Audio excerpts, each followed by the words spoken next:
que pueden llevar llevar a quemaduras de la piel, por ejemplo, lo que el desgraciado le hizo a la saxofonista, ¿no? Oaxaqueña, que le echó ácido en la cara, le quemó la cara, ¿no? La desfiguró el desgraciado. Y esto hacen muy comúnmente en los países islámicos, ¿no? Como un castigo a la mujer infiel, van y le queman la cara, ¿no? O sea, eso es terrible, o sea, este tipo de monstruosidades es increíble que nos podamos decir que llamarnos humanidad, ¿no? O sea, a veces la gente se comporta como bestias, ¿no? Peor que bestias, las bestias son nobles, ¿no? Pero bueno, efectivamente produce quemaduras muy fuertes, tanto el ácido como la base. Ah, bueno, ahí está la escena, parece, ¿no? Que le muestra la piedra es donde está el hidróxido o qué? ¿Cómo? No sé si es una piedra lo que le mostró. No, es un bote. Ah, bueno, pues habría que ver la película para ver en qué contexto está, ¿no? Bueno, como dicen aquí, recomiendan que veamos la película, ¿no? Efectivamente, hacen jabón, hacen bombas con el perclorato, el ácido perclórico. Hay recetas, ¿no? Muy famosas no, pero mejor no decimos esto porque nos vayan a cancelar el canal. El ácido perclórico, cuando entra en contacto con el aire, ¿no? Una versión moderna de las bombas Molotov es sin mecha, ¿no? Se pone una banda de clorato y al momento de que entra en contacto con el aire produce la chispa y incendia, ¿no? Es una forma novedosa, digamos, de hacer bombas Molotov sería esa, con perclorato, una cinta impregnada en perclorato, se pega y se avienta la cosa esta, ¿no? Otra es, se produce jabón, ¿sí? En el laboratorio de química orgánica de la UAM Azcapotzalco hacíamos jabón en la clase. Teníamos a un lado el rastro, ¿no? Y entonces conseguíamos sebo de res. Este sebo de res se saponifica, sapón, en francés es jabón, ¿no? Se saponifica y entonces se forma una masa que es el jabón propiamente. Se pone en hidróxido de potasio o hidróxido de sodio muy fuerte, muy concentrado, se pone el sebo, ¿sí? En solución, se revuelve y lo que flota después al final es el jabón propiamente, se saponifica la grasa, la manteca. Se cuela, se lava muchas veces en agua con mucha sal y se forma el jabón llamado jabón neutro, ¿no? Que en realidad es cáustico, ¿no? Tiene un pH de casi de 8 o 9, pero ya muy lavado y después con glicerina y suavizado, pues se forma el jabón, ¿sí? El jabón a partir de la grasa, ¿no? Y entonces sí, efectivamente, el hidróxido de sodio en contacto ya con la grasa forma, se saponifica la grasa del animal y se forma jabón, ¿sí? Entonces de ahí viene la palabra sapón, ¿sí? Que es el jabón, ¿no? Bueno, y efectivamente tiene un efecto sobre la piel muy fuerte porque absorbe la humedad de la piel y produce quemaduras, ¿no? Quemaduras muy graves. Bueno, vamos a ver la siguiente presentación. Vamos a hablar de... Profe, entonces no es bueno utilizar jabón neutro. ¿O sí? Sí, pero no es totalmente neutro. O sea, por ejemplo, vamos a hacer una práctica por ahí en estos días. Vamos a trabajar podríamos hacer parte de esta práctica en casa. Vamos a utilizar un indicador, un papel indicador, vamos a hacer nuestro propio papel indicador y vamos a medir, digamos, a ver el viraje, ¿no? Del papel tornasol. Entonces, ¿Es el de los tiros? en casa, ustedes en su cocina van a hacer su papel pH, su papel indicador, ¿sí?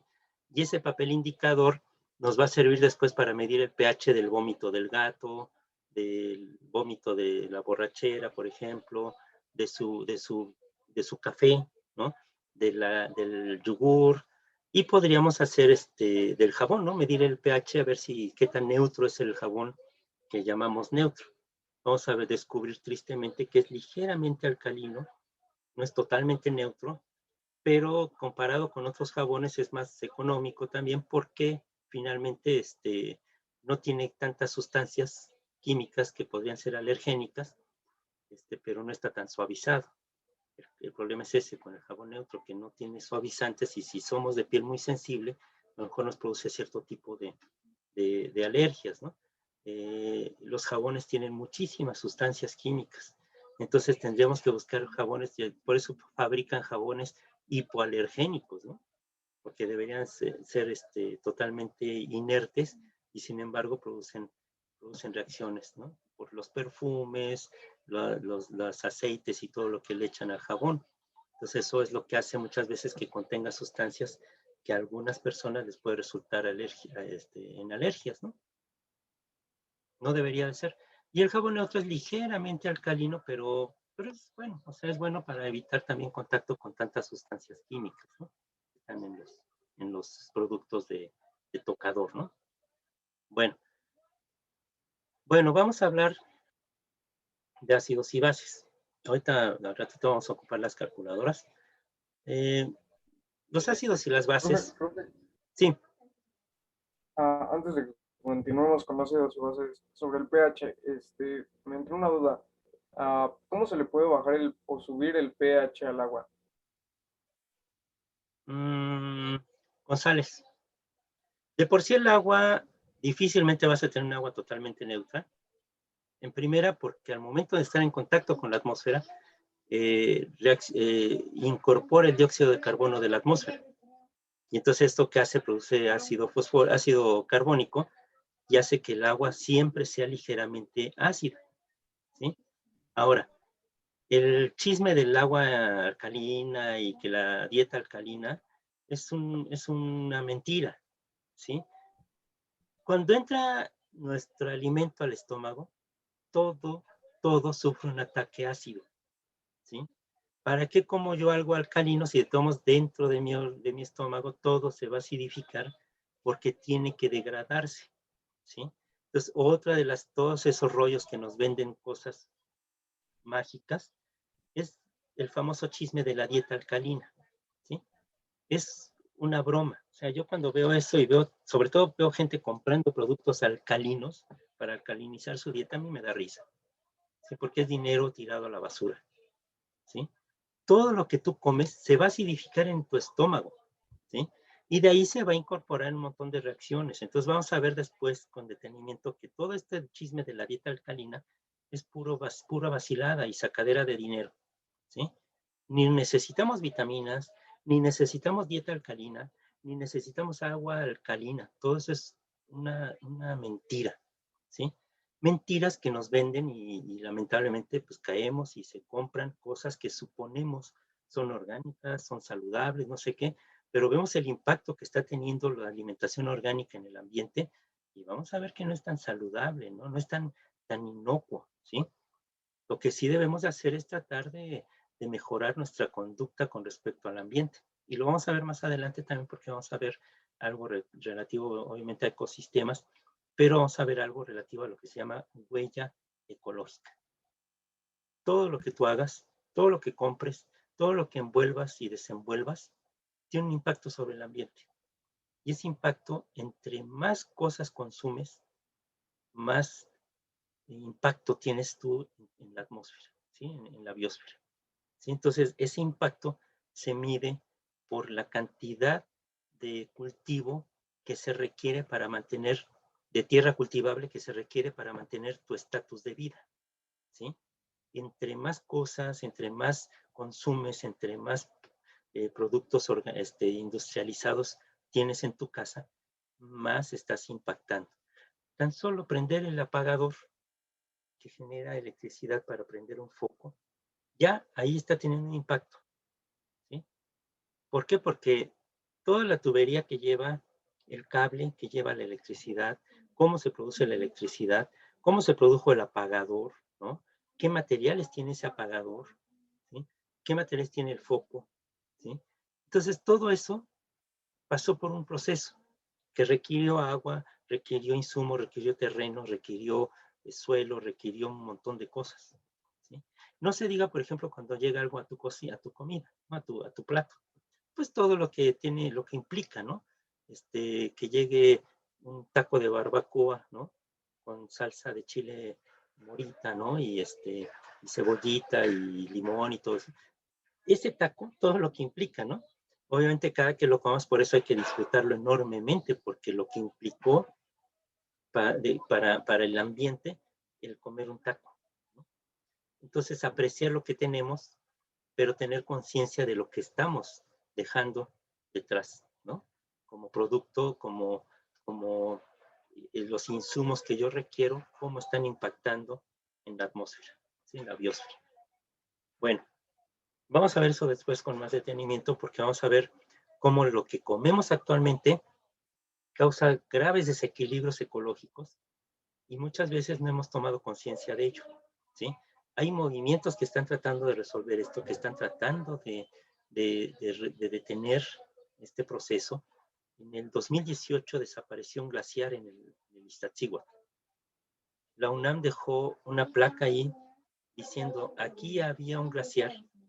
Dejamos evidencia de que el día de hoy dejó de existir para después ver qué es lo que hicimos mal, ¿sí? Y ahí está la placa en el Iztaccíhuatl diciendo, aquí desapareció un glaciar por la acción del humano. Y ahí queda el registro después para ver qué fue lo que sucedió y si logramos salvarlo o no logramos. No lo logramos.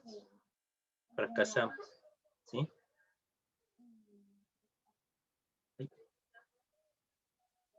La vaquita marina, evidentemente, y tantos, ¿no? Tantos animales como la tontería esta del cuerno del rinoceronte, ¿no? Los dientes de marfil, los colmillos de marfil del elefante, tantas barbaridades que se nos han ocurrido, la aleta de tiburón, ¿no? Dejar a los pobres tiburones ahí sin la aleta a morirse, ¿no? Somos el principal depredador. Yo digo que si nosotros no tomamos conciencia de esto, yo ya me voy, pero el planeta les queda a ustedes, ¿no? Y de ustedes a sus hijos, y qué es lo que le vamos a dejar, ¿no? ¿Qué es lo que vamos a estar dejando? Sí, entonces hay que tomar conciencia de eso. Yo no había visto con detenimiento la película de Wall-E, ¿sí? Hasta que el otro día, no terminé de verla, pero empecé a verla. Es terrible, es una crítica terrible al consumismo, ¿sí? Al no moverse, al no hacer ejercicio. Yo les recomiendo que la vean. Vean esa y vean otra que se llama Perdidos en el Espacio, ¿sí? Que es de la serie esta de famosa de los años 70, 60, se llevó a película y en esta película se muestra qué es lo que tuvimos que hacer, de dónde, qué es lo que, cuál es la trama, ¿no? El origen de la trama. Entonces, para ver si de ahí rescatamos algo. Bueno, decían Mahan y Meyers que probablemente no haya otro tipo de equilibrio tan importante como el de ácidos y bases.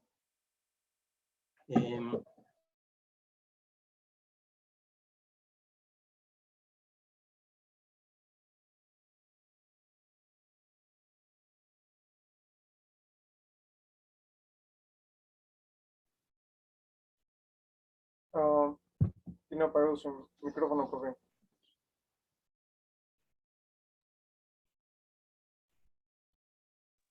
Ya, es que me decía que control A y no es cierto, como cambié de teclado no funciona adecuadamente. Bueno, estábamos viendo el primer caso, ¿sí? De una persona de 52 años que acostumbraba a consumir antiácidos para controlar la indigestión ácida que padecía. También bebía grandes cantidades de leche pensando que con eso iba a evitar la formación de una úlcera que seguramente ya tiene. Una tarde comenzó a presentar síntomas como mareo y sensación de ardor a nivel del epigastrio, que es lo que llamamos la boca del estómago. Una tarde, fue ingresado al hospital, le realizan una serie de pruebas, desaparece pronto la sintomatología y es dado de alta al día siguiente. Sin embargo, 4 días después reaparecen estos síntomas, ¿sí? Y fue hospitalizado nuevamente en varias ocasiones sin que fuese encontrada la causa subyacente de los síntomas. Hasta que alguien por ahí le preguntó pues, sus hábitos alimenticios, ¿no? durante uno de los ingresos, incluso fue valorado por el Servicio de Salud Mental. Es otra cosa que tenemos que buscar por qué lo ingresaron al Servicio de Salud Mental. Sin embargo, luego de investigar ampliamente los hábitos y estilos de vida del paciente, se encontró que sus manifestaciones eran compatibles con el llamado síndrome de leche alcalina. Entonces, a ver quién me quiere decir hasta el momento qué ha encontrado con respecto a esto. Yo encontré que el síndrome de leche alcalina es provocado por el consumo de antiácidos indiscriminadamente. Uh-huh.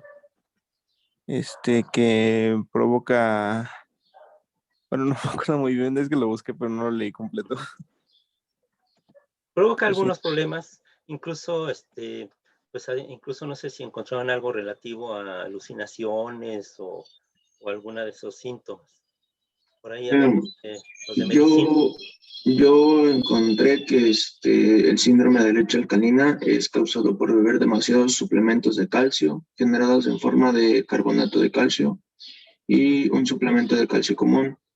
Pues se toma para prevenir o tratar la pérdida ósea. El carbonato de calcio también es un ingrediente que se encuentra en los antiácidos, o sea que también podría haber sido porque consumía mucho. ¿Qué Y tienen los esos? otros, como TUMS, Sí. el carbonato de calcio, ¿o cómo? Sí, o sea, los TUMS es uno de los antiácidos, ¿no? Más socorridos. Pero ¿qué tienen esos? ¿Qué tienen estos medicamentos? ¿No vieron más? Provocan que tienen un pH alcalino. Sí, pero me refiero a qué sustancias tienen. O sea, es de aluminio, de magnesio, ¿qué es lo que tienen? Hay unos que son de aluminio, hay otros que son de magnesio, y hay unos que son de combinación de hidróxido de aluminio, hidróxido de magnesio y de carbonato alumínico. Bueno, ¿encontraron algo referente a alguna cuestión que requiera una valoración de servicio de salud mental? Puede ser como es que no me acuerdo cómo se llama esa enfermedad que provoca y se provocan síntomas ellos mismos. Es como, ¿cómo se llama? Se me fue. Puede ser debido al exceso de calcio. Hipocondriaco, ¿no? Hipocondriaco, pero también no podría ser también referente a la cuestión del exceso de calcio, que tenga algo que ver. Sí. Porque la hipercalcemia provoca daño neuronal, ¿no? Sí, o sea, algún problema como alucinaciones o ver cosas que no existen, ¿no? O sea, de pronto ver sombras o cosas así. Bueno. ¿Como tipo de esquizofrenia? No tanto, pero sí con algunos problemas sobre todo alucinaciones, por el exceso de calcio. Vamos a ver la siguiente parte del problema para que entonces ya terminen de aterrizar su caso, ¿sí? ¿Cuáles serían los primeros diagnósticos que ustedes tendrían con respecto a esto? Bueno, ya vimos el síndrome de leche alcalina, ¿en qué consiste? ¿Qué otro diagnóstico, qué otra cosa podrían ustedes decir que está padeciendo esta paciente? Acidosis, alcalosis, en su sistema. Metabólica. Eso, alcalosis metabólica. Alcalosis metabólica. ¿Qué más? ¿Alguien más que haya encontrado? A ver, los de medicina, ¿qué encontraron?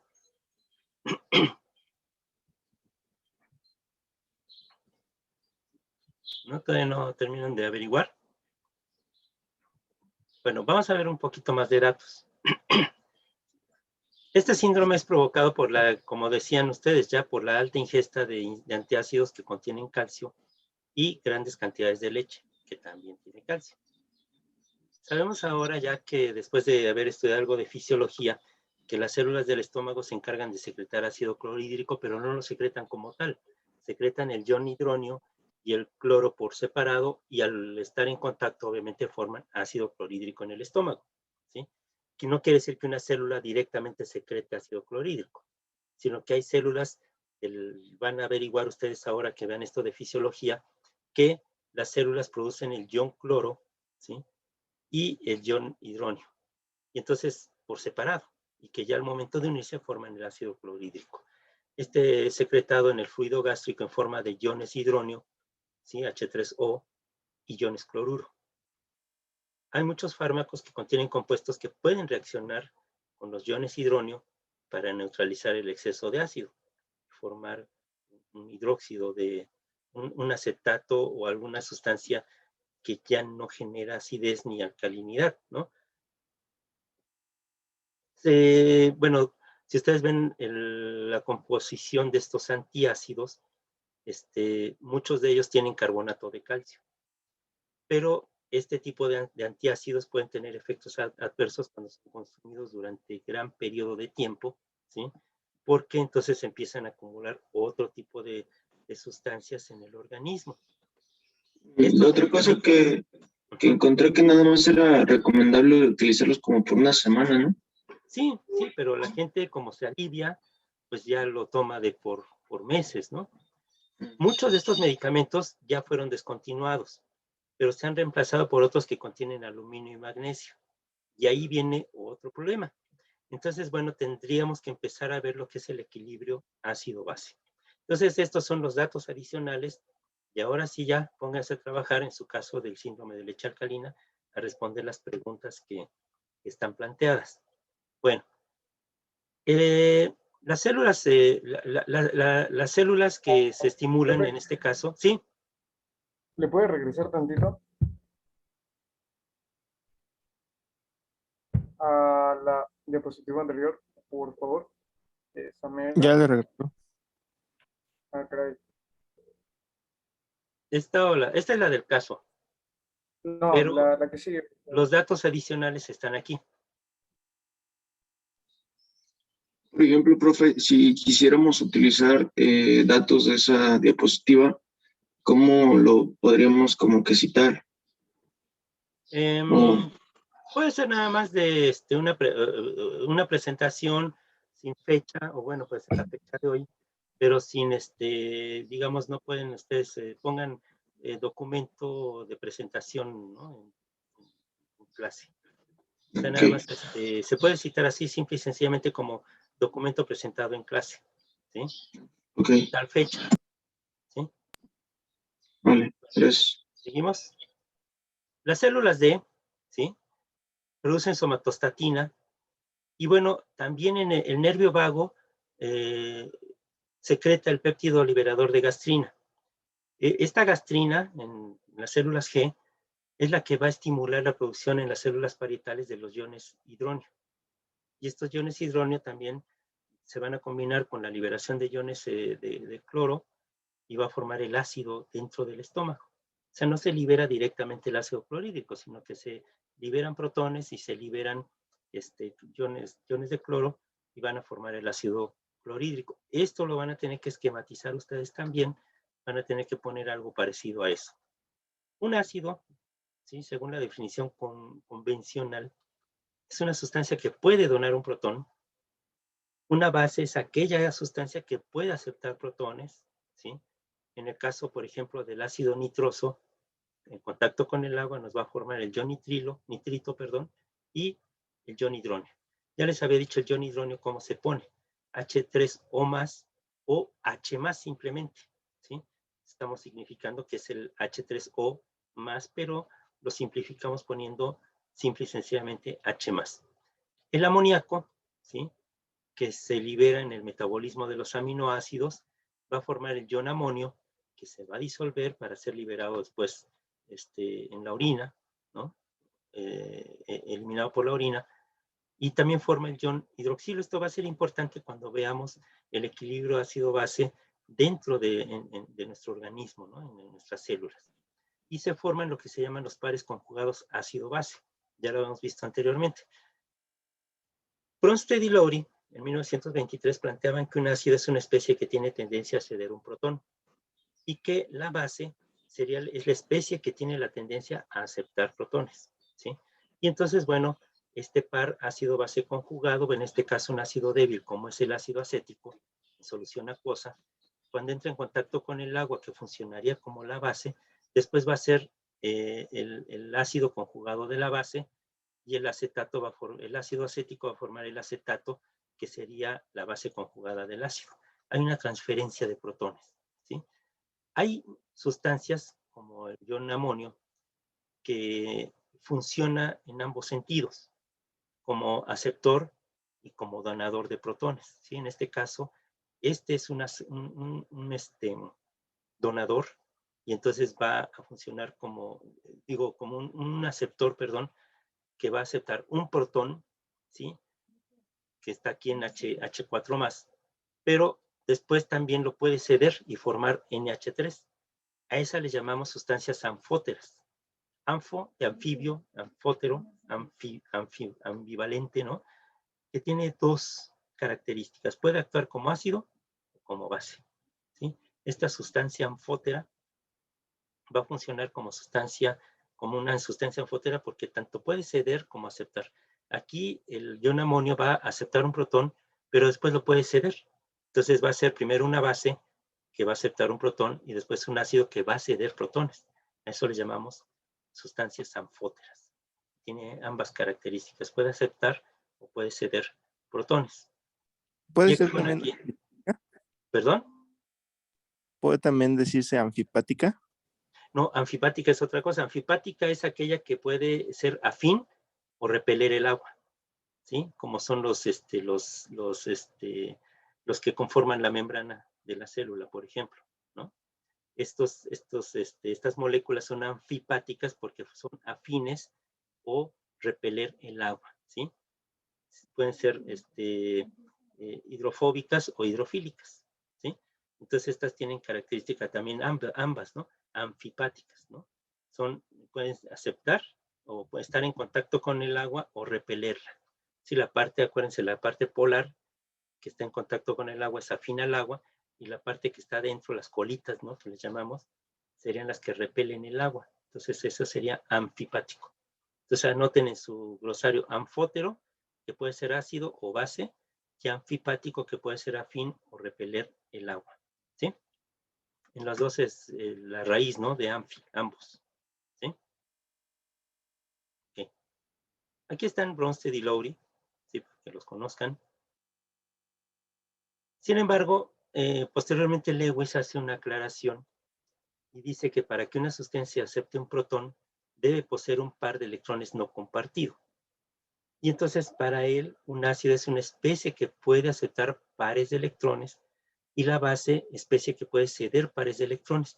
Y entonces aquí ya no está en juego tanto los protones o los iones oxidrilo, sino más bien pares de electrones, que es una definición, digamos, todavía más amplia, ¿sí?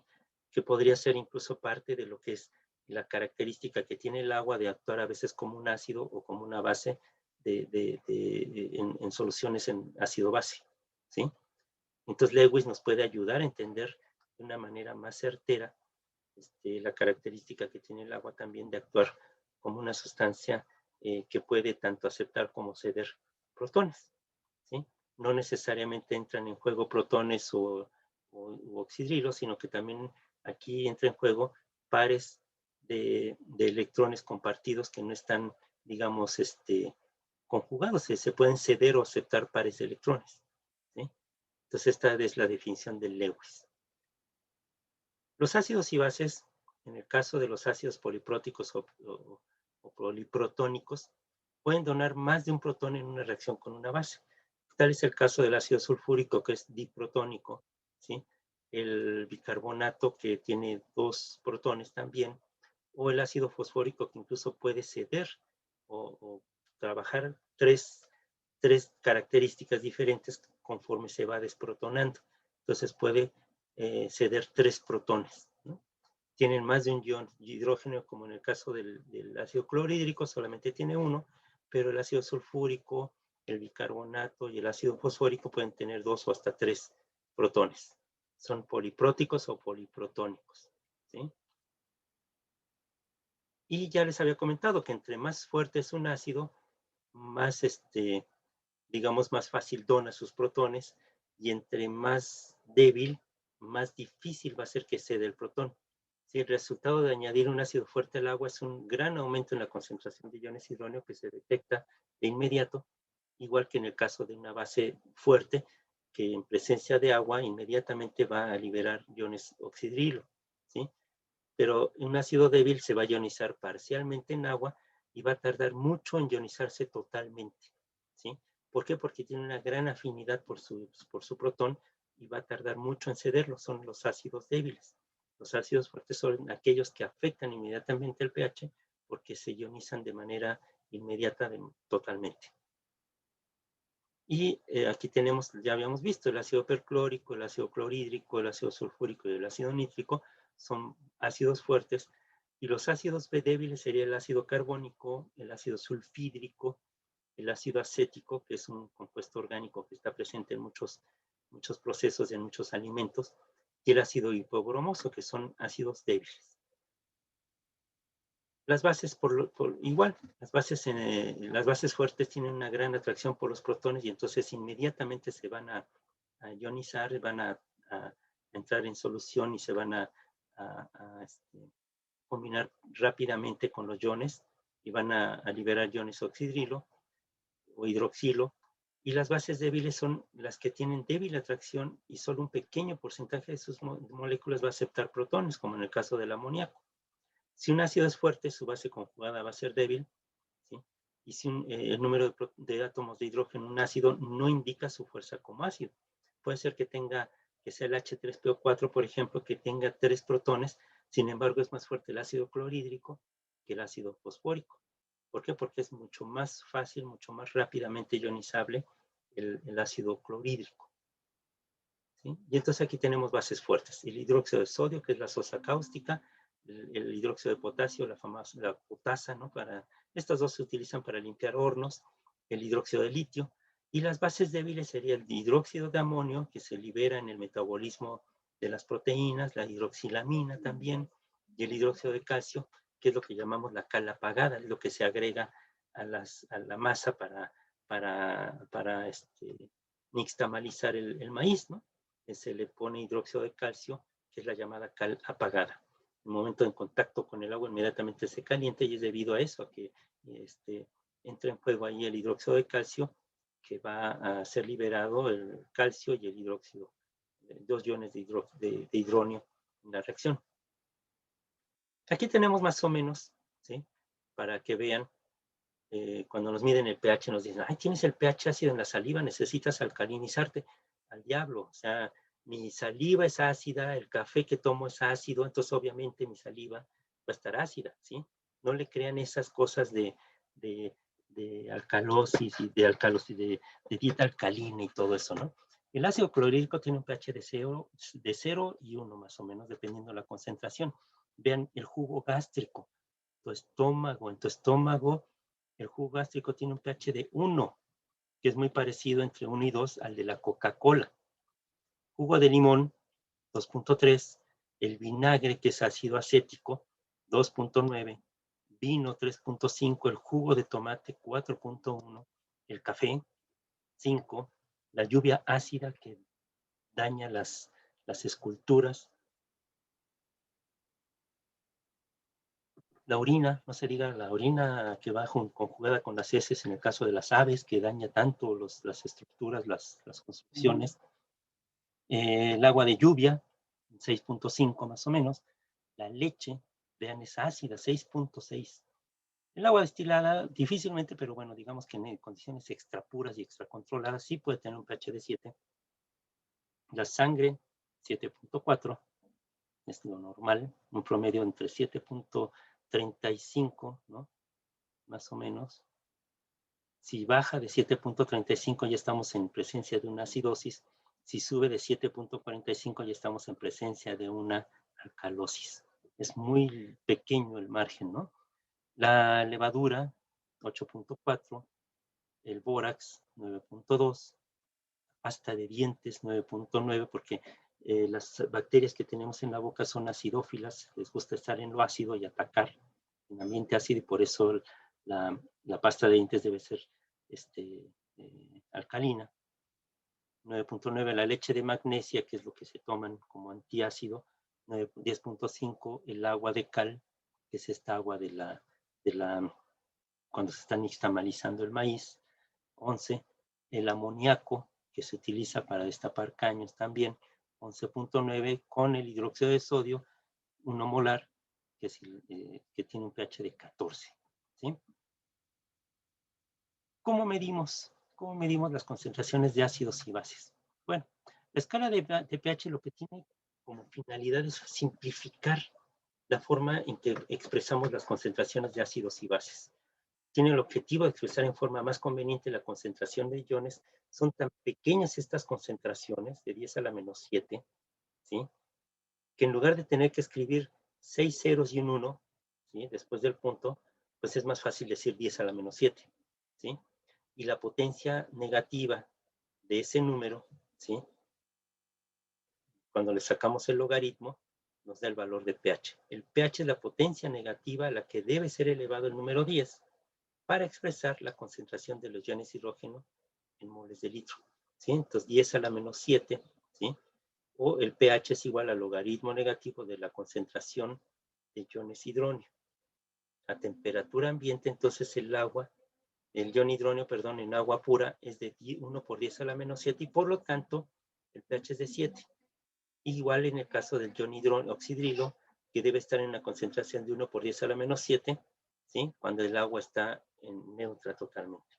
Si ustedes ven en su calculadora, ponen 1 por 10 a la menos 7 y le sacan el logaritmo, les va a dar un valor de menos 7. Ese lo convierten, lo multiplican por menos y les va a dar el valor de 7. Porque acuérdense, es logaritmo negativo, ¿sí? Como ustedes no pueden poner en la calculadora menos logaritmo, le sacan el logaritmo a la concentración de iones hidrógeno y ese número negativo lo convierten en positivo y es el valor de pH, ¿sí? Prueben en su calculadora poner 1 por 10 a la menos 7 y sacarle el logaritmo y vean lo que sucede.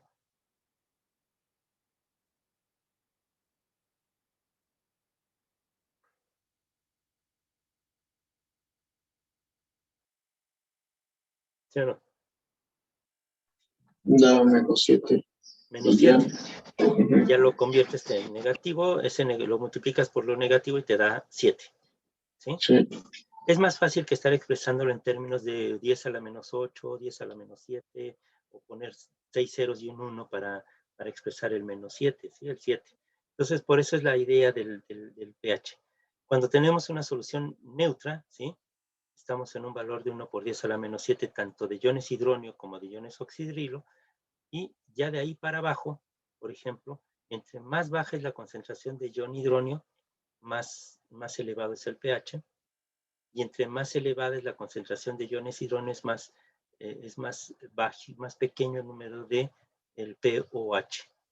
Nosotros utilizamos principalmente pH, pero en los problemas que les ponen para el examen de recuperación, pues les van a poner problemas así de H más o de OH, calcular el pOH de tal, y entonces vamos con la finta y calculamos el pH y tenemos la respuesta mala, porque no leímos que era calcular el pOH, que es lo mismo. En lugar de poner logaritmo negativo de la concentración de ion hidrógeno, ponemos el logaritmo negativo de la concentración de iones oxidrilo, ¿sí?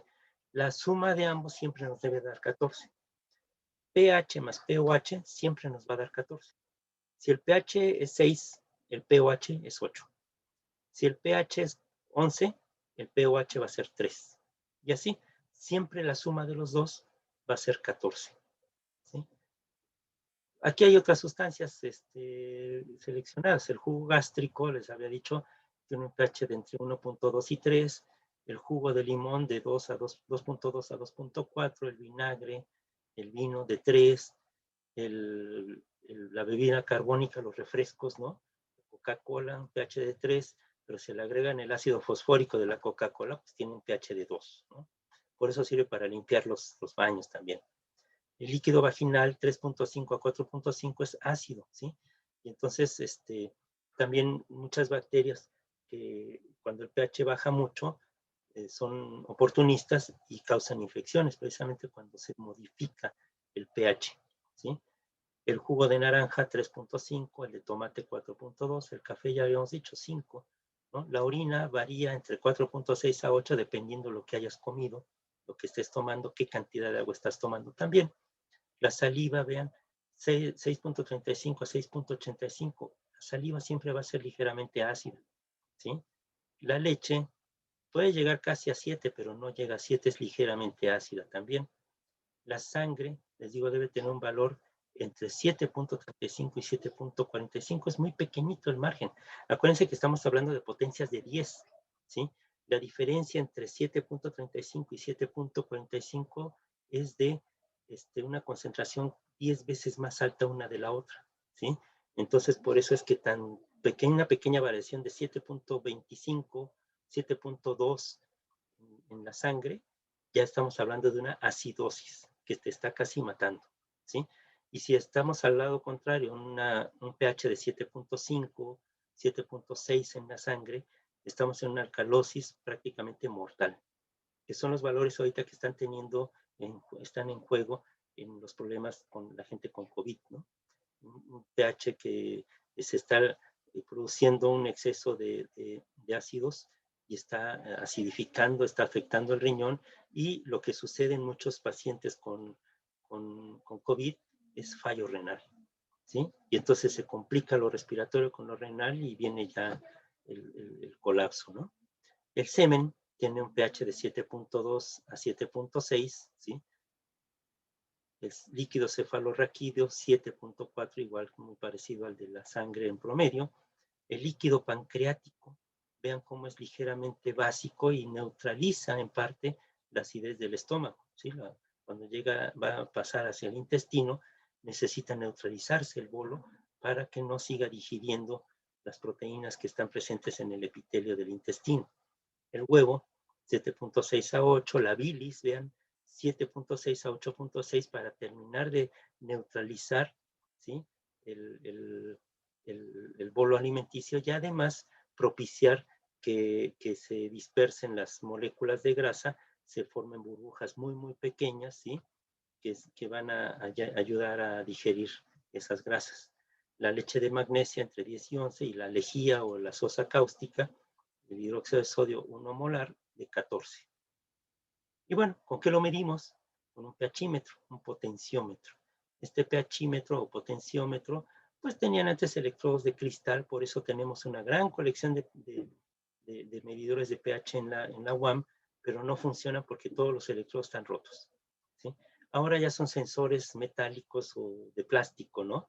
Que ayudan a detectar el pH, pero en ese entonces eran todos electrodos de vidrio, y con tantito que se caía en el vaso, o que la mosquita magnética al momento de estar agitando el agua le pegaba y lo rompía, tenemos una gran colección de electrodos rotos, ¿no? Y entonces ya no funcionan. Tenemos muchos pHímetros en la UAM, lo que no tenemos son electrodos, ¿sí? Y bueno, ¿por qué decimos que el agua tiene un pH de 7? Bueno, porque una de cada 10 millones de moléculas, una de cada 10 millones, o sea, 10 a la menos 7 moléculas de agua, se va a ionizar y va a formar el ion H3O y el ion oxidrilo o hidroxilo, ¿sí? Entonces una de cada 10 millones de moléculas va a formar esto. Y entonces, por lo tanto, la KW, la constante de ionización del agua o el producto iónico del agua, esta KW, va a ser la suma de ambos, la suma de la concentración de H3O, ¿sí? Más la suma de la concentración de ion hidróxido. Si yo estoy hablando de que una de cada 10 millones de moléculas lo hace, quiere decir que la concentración de uno y del otro es de 1 por 10 a la menos 7. 1 por 10 a la menos 7 de ion hidronio, 1 por 10 a la menos 7 de ion oxidrilo, ¿sí? Y entonces tenemos, bueno, ya vino a saludar el Billy. Siempre quiere venir cuando se levanta mi esposa, ahí viene el chismoso, ¿sí? Quiere saber de dónde viene, qué está pasando. ¿Cómo se llama, ¿Cuántos profe? años tiene el Se profe? llama Billy y acaba de cumplir 4 años. Es un jovenazo. Yo tengo un salchichita que tiene 10 años. Bueno, pues sí, esperamos que le dure más. A mi hija que le dure unos 12 años para que nos deje una herencia, ¿no? Un bebé, y después, pues seguramente nos va a dejar. Pero bueno, Billy es muy chismoso, quiere estar siempre en la ventana ahí echando relajo y se pone a ladrarle a todo el mundo que pasa. Pero bueno, siempre quiere venir a saludar. Entonces, quiere saber qué estoy haciendo, quiere ver. Entonces, bueno, ya lo saludaron, se llama Billy, es un schnauzer, que ahorita está medio peloncito porque se le habían hecho rastas y lo tuvimos que rapar. Bueno, si decimos que una de cada 10 millones de moléculas de agua hace este proceso, quiere decir que yo tengo una concentración al momento de que se ioniza, este 1 por 10 a la menos 7 es de ion oxidrilo y 1 por 10 a la menos 7 de ion hidronio. La suma de ambos me da 1 por 10 a la menos 14. ¿Sí?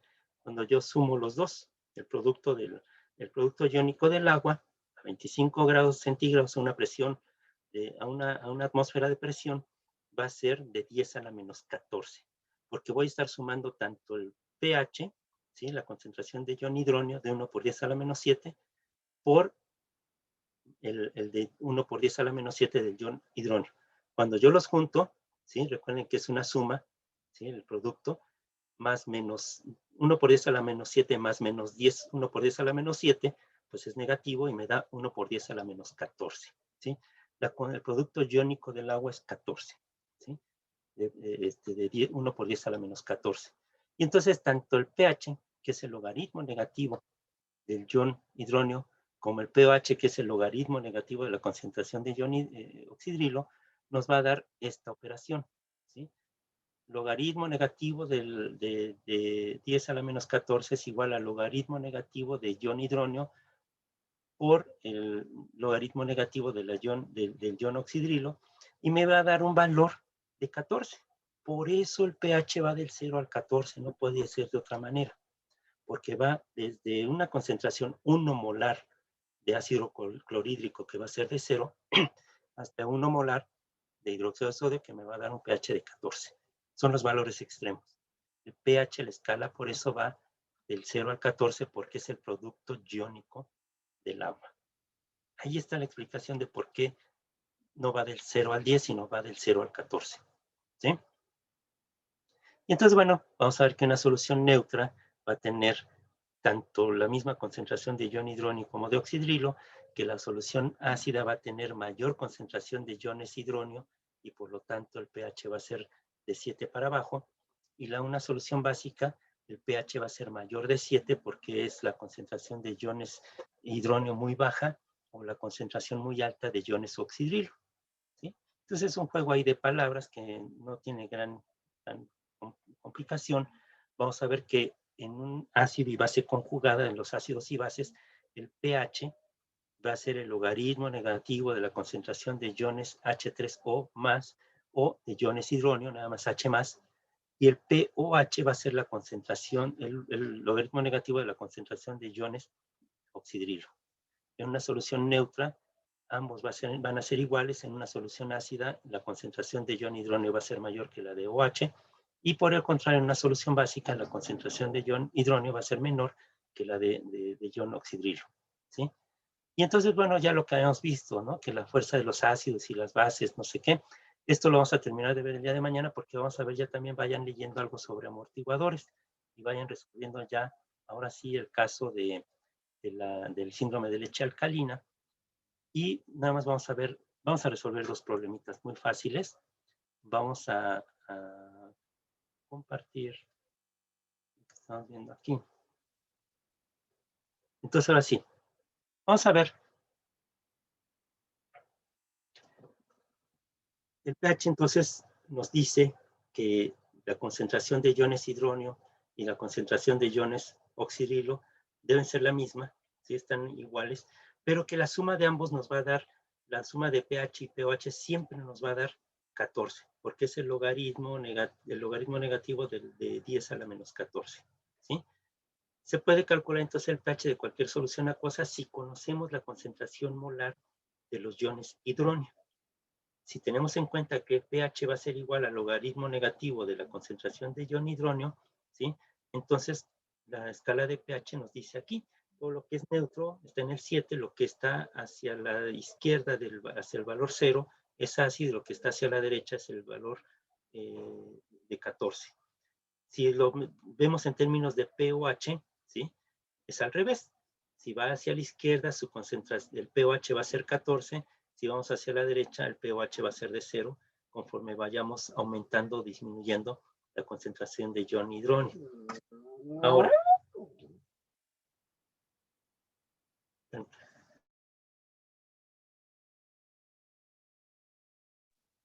bueno, ya se quiso salir el Billy, como ya saludó, ya se va.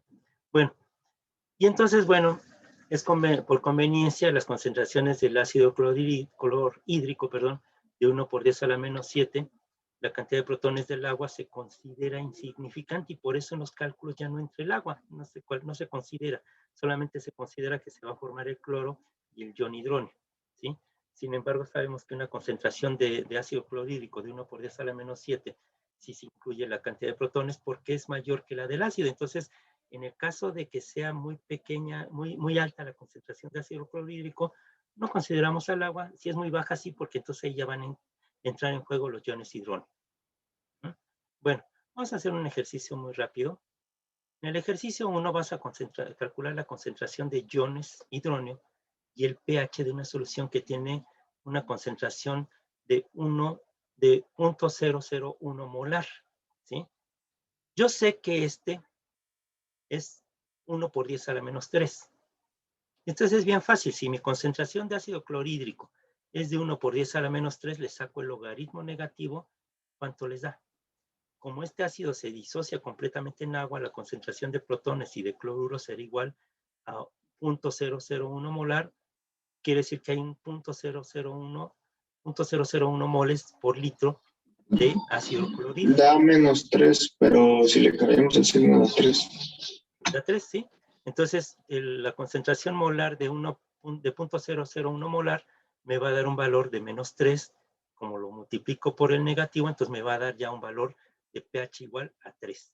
Quiere decir que una solución que tiene una concentración de ácido clorhídrico 0.001 molar tiene un pH de 3. ¿Sí? Ahora vamos a verlo un poquito más complicado porque es ácido sulfúrico. Si tienes una solución de 0.05 molar de ácido sulfúrico, tomen en cuenta que aquí el ácido sulfúrico va a producir 2 iones hidrógeno, ¿sí? Por cada mol de ácido sulfúrico se obtienen 2 moles de protones. Por lo tanto, el pH va a ser el pH del logaritmo negativo de la concentración de iones hidrógeno, pero lo tenemos que multiplicar por 2, ¿sí? Entonces la concentración, si yo tengo una concentración 0.05, lo tengo que multiplicar por 2 porque van a ser 2 protones, y entonces me va a dar 0.1. ¿Cuál es el logaritmo negativo de multiplicar 2 por 0.05 o 2 por 1? ¿Sí? Me va a dar 0.1. El logaritmo negativo de 0.01 o de 10 a la menos 1 va a ser 1. ¿Sí? Y en el caso de la base, va a ser exactamente lo mismo. ¿Sí? El pH de bases ya no se sabe de forma directa la concentración de ion hidrógeno. Y entonces ahí lo que vamos a tomar es la concentración de iones de hidróxido de sodio, ¿sí? de ion hidrógeno, ¿sí? Y entonces, bueno, si yo quiero calcular el pH de esta solución, debemos de tomar en cuenta que acuérdense que pH es, más pOH es igual a 14 siempre, ¿sí? Si yo tengo una concentración de 1.2 por 10 a la menos 4 de hidróxido de sodio, el planteamiento sería el siguiente, que el hidróxido de sodio va a formar el ion sodio y el ion oxidrilo. Y entonces por cada mol de hidróxido de sodio se obtiene una mol de OH. Entonces por cada 1.2 por 10 a la menos 4 molar tendremos una concentración 1.2 por 10 a la menos 4 molar de ion hidrógeno. Y entonces el pOH, vean, es lo mismo, nada más que en lugar de pH de ion hidrógeno, vamos a tomar el valor de OH. Y entonces pOH va a ser igual al logaritmo negativo de la concentración de 1.2 por 10 a la menos 4. ¿Cuánto les da? 1.2 por 10 a la menos 4. Le sacan el logaritmo. 3.92. Ahora, yo no te pedí el pH, te pedí el pOH, te pedí el pH. Ah, bueno, entonces a 14 le resto 3.92 y tengo el valor de pH de 10.08, porque siempre va a dar 14. Entonces, por eso les digo, en los exámenes luego les hacen esta trampa, ¿no? Dicen, ¿cuál es el pH de no sé qué? Entonces, calculamos el pOH y decimos, ah, pues es 3.92. ¿Y qué crees? Te habían pedido el pH, no el pOH. Y entonces, bueno, la solución es que si yo tengo de pOH 3.92 y siempre debe ser 14, entonces a 14 le resto 3.92 y me da 10.08. ¿Sí? Les recomiendo que vean los videos donde hay resolución de problemas para que vayan paso a paso viéndolo con la calculadora en la mano. Y el día de mañana resolvemos otros 2, 3 problemas, sobre todo para que tengan un poquito de práctica, pero que le pierdan el miedo. Ya vieron que es bien fácil, o sea, en realidad nada más hay que leer bien el planteamiento, porque en el caso donde me piden el pH, yo calculé el pOH, porque como no tengo iones hidronio, pues estoy calculando el pOH.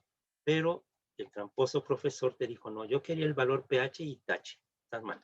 Ah, bueno, para ver, hay que leer bien el problema, qué es lo que nos están pidiendo.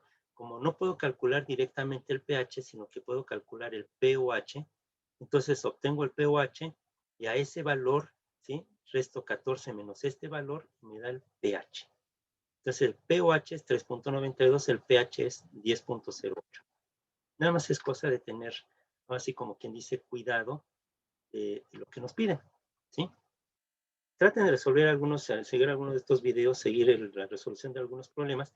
Y el día de mañana vamos a resolver algunos aquí para que vean que en realidad es bien fácil. O sea, muchas veces pensábamos que era un cálculo muy difícil y en realidad es un cálculo muy fácil si tenemos una buena calculadora que me ayude a sacar estas potencias, ¿no? Los logaritmos de estos valores de potencias negativas.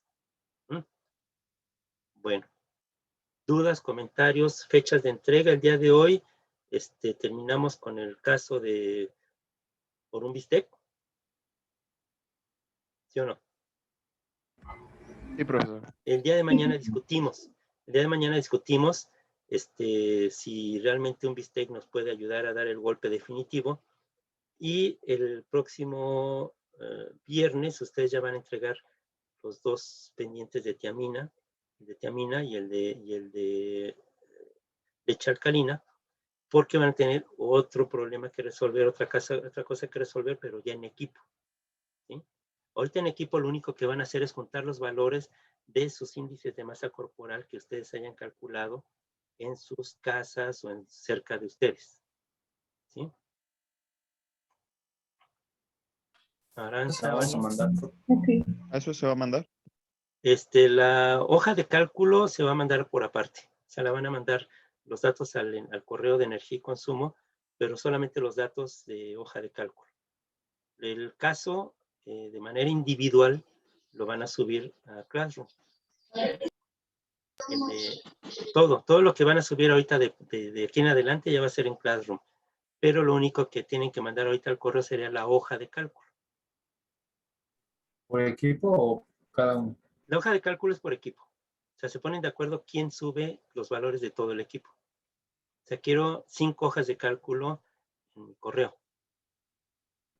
Okay. ¿Sí? ¿Anaís? Sí, profe, yo también tenía una duda. Sí. Es respecto a la página de Envía. Había un foro que, bueno, yo y mis compañeros, la mayoría creo, no contestamos porque estaba en el apartado 2 y tenía fecha límite el 22. Y queríamos ver si lo íbamos a contestar o ya no, porque como empezamos a trabajar con Classroom, ya no nos dimos cuenta.